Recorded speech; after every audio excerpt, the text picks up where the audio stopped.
digolongkan ke dalam proposisi. Hanya kalimat berita yang netral yang dapat disebut proposisi. Kalimat tanya, kalimat perintah, kalimat harapan, dan kalimat versi tidak dapat disebut proposisi. Adapun kalimat berikut ini bukan proposisi. Yang pertama itu bangun bangunlah ayam. Yang kedua, mudah-mudahan Indonesia menjadi makmur. Yang ketiga, berdiri kamu.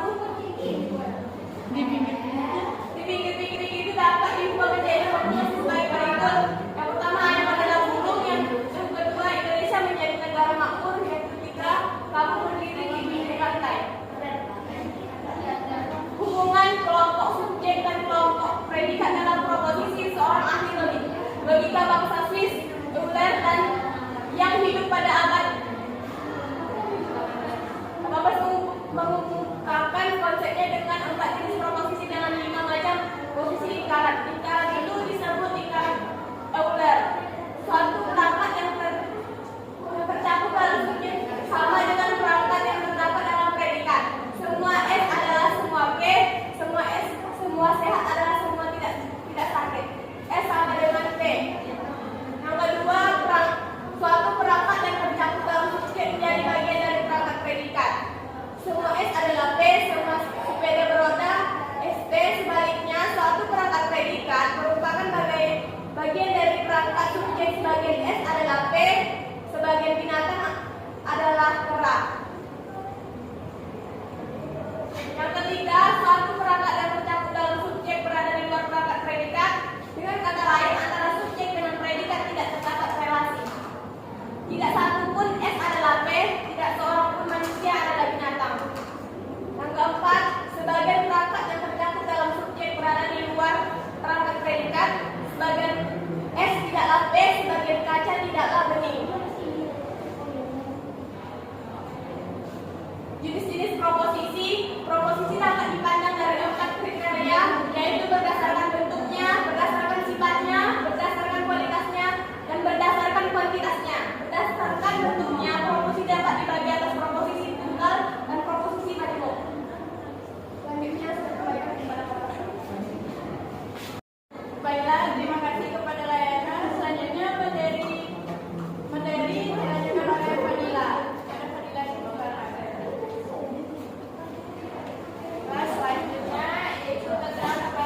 kesimpulan, baik, pasar.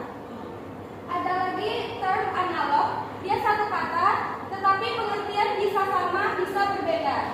Contohnya ada suap, sehat. Dalam kaitan dengan jumlah kata, itu ada term tunggal, misalnya gunung, manusia, kejahatan. Dan yang kedua ada term majemuk, contohnya kereta api, lapangan sepak bola. Yang kedua, term menurut sifat dan luasnya. Yang pertama ada term singular, itu mengatakan tentang satu hal tertentu. Yang kedua, term partikular, mengatakan tentang sebagian.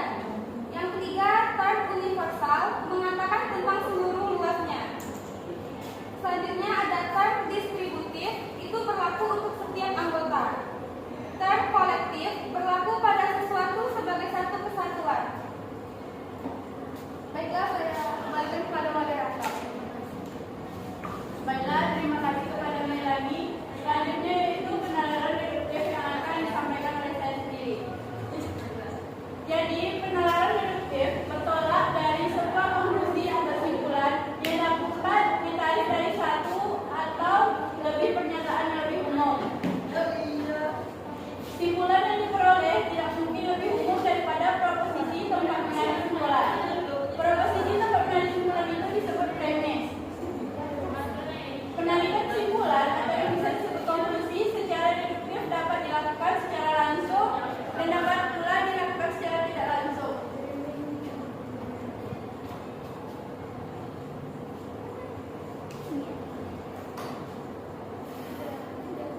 Kesimpulan atau konklusi secara langsung ditarik dari suatu premis. Sebaliknya, konklusi yang ditarik dari dua premis itu disebut kesimpulan tak langsung. Misalnya, semua S adalah P, itu disebut premis. Sebagian P adalah S, itu bagian dari kesimpulan. Contoh, semua ikan berdarah dingin, itu disebut premis. Sebagian yang berdarah dingin adalah ikan, itu disebut kesimpulan. Kemudian ada pula contoh, tidak satupun S adalah P, itu disebut premis. Tidak satupun P adalah S, itu disebut kesimpulan. Yang memiliki contoh yang pertama itu tidak seekor nyamuk pun adalah lalat, itu disebut premis.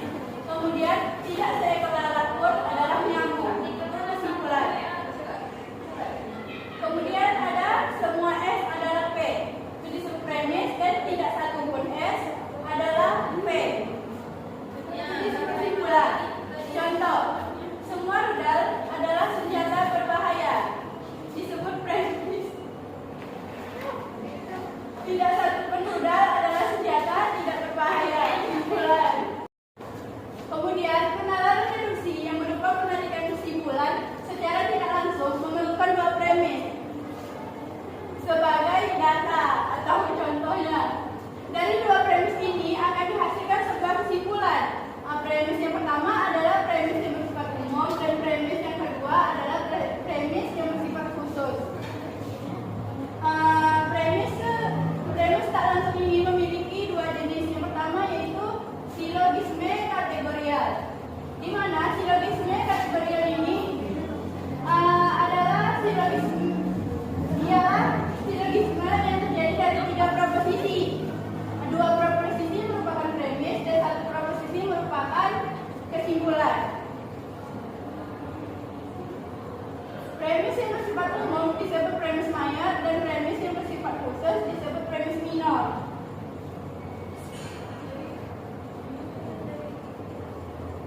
Contohnya yaitu semua manusia bijaksana. Semua polisi adalah manusia. Jadi dapat disimpulkan semua polisi itu bijaksana. Untuk menghasilkan kesimpulan harus ada dari penengah sebagai penghubung antara premis mayor dan premis minor. Dan penengah pada silogisme di atas ialah manusia, dan penengah hanya terdapat pada premis, tidak terdapat pada kesimpulan. Kalau penengah tidak ada, kesimpulan tidak akan dapat diambil. Contohnya yaitu semua manusia tidak bijaksana. Semua gerak bukan manusia. Jadi di sini tidak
Baiklah, terima kasih kepada Fadila.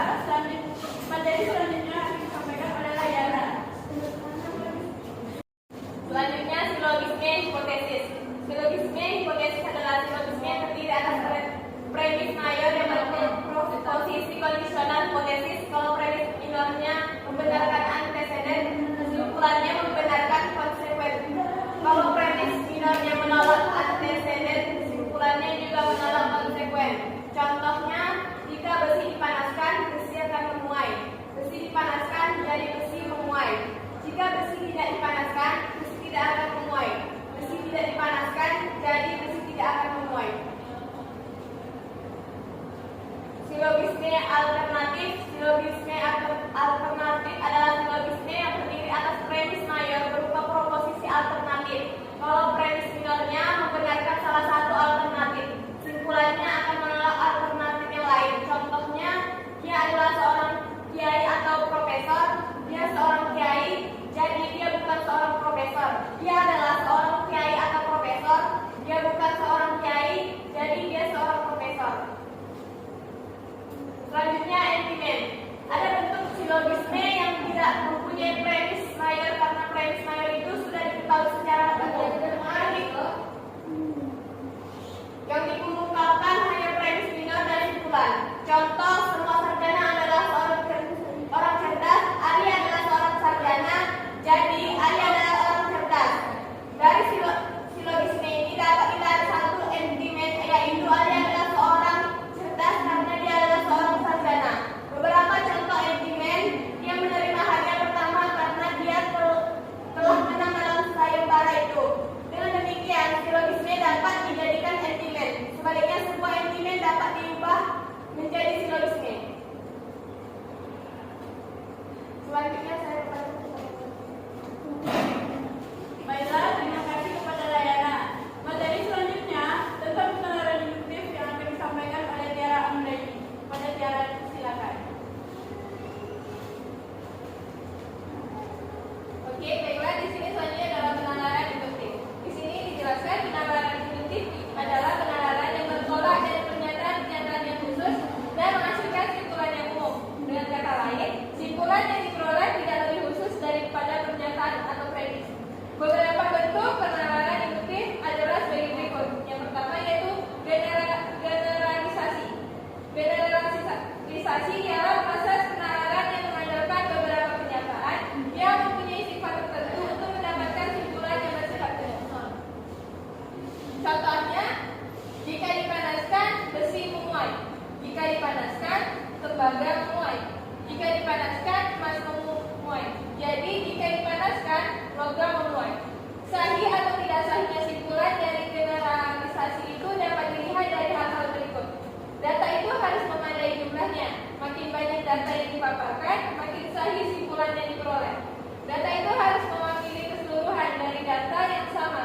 Itu akan dihasilkan simpulan yang sahih.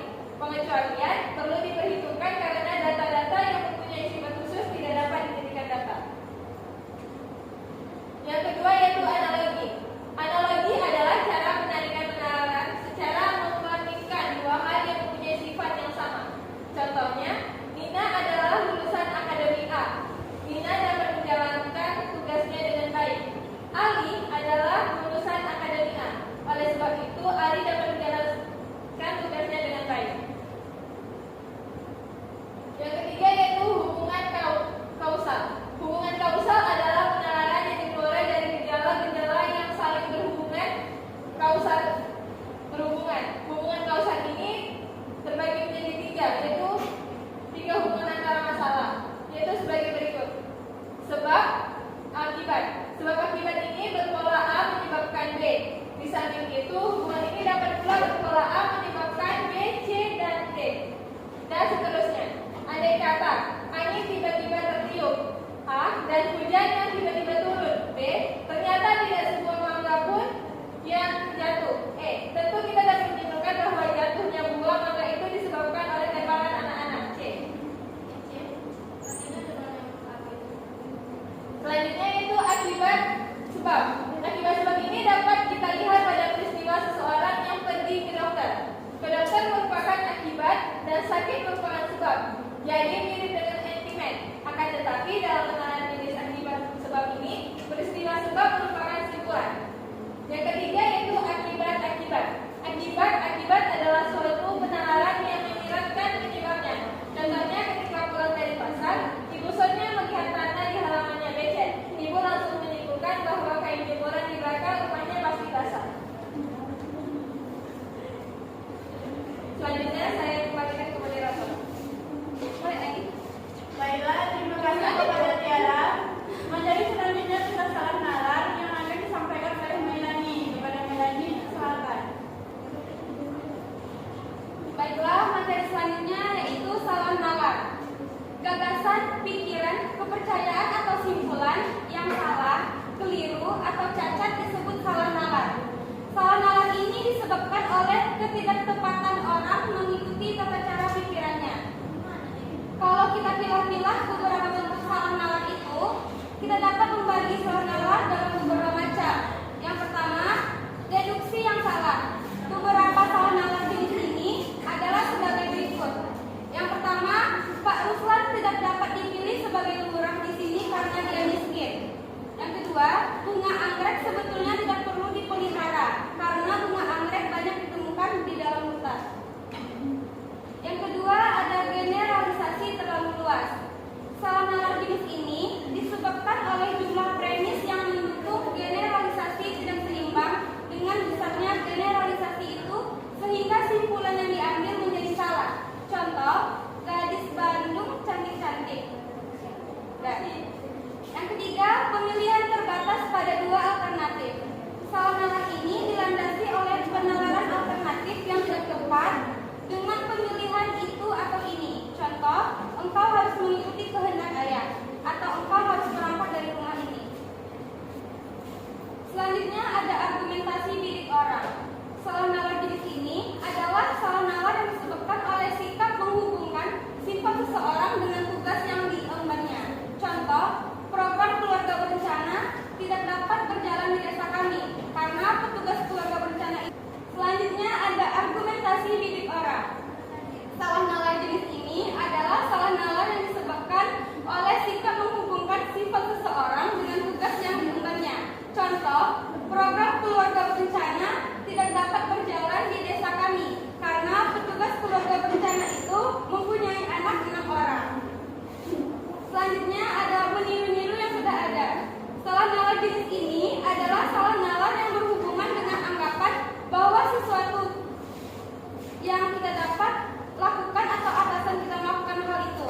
Contoh, peserta penataran boleh pulang sebelum waktunya karena para undangan yang menghadiri acara pembukaan pun sudah pulang semua. Yang terakhir ada penyamarataan para ahli. Salah nalar ini disebabkan oleh anggapan orang tentang berbagai ilmu dengan pemandangan yang sama. Hal ini akan mengakibatkan kekeliruan mengambil simpulan. Beberapa salah nalar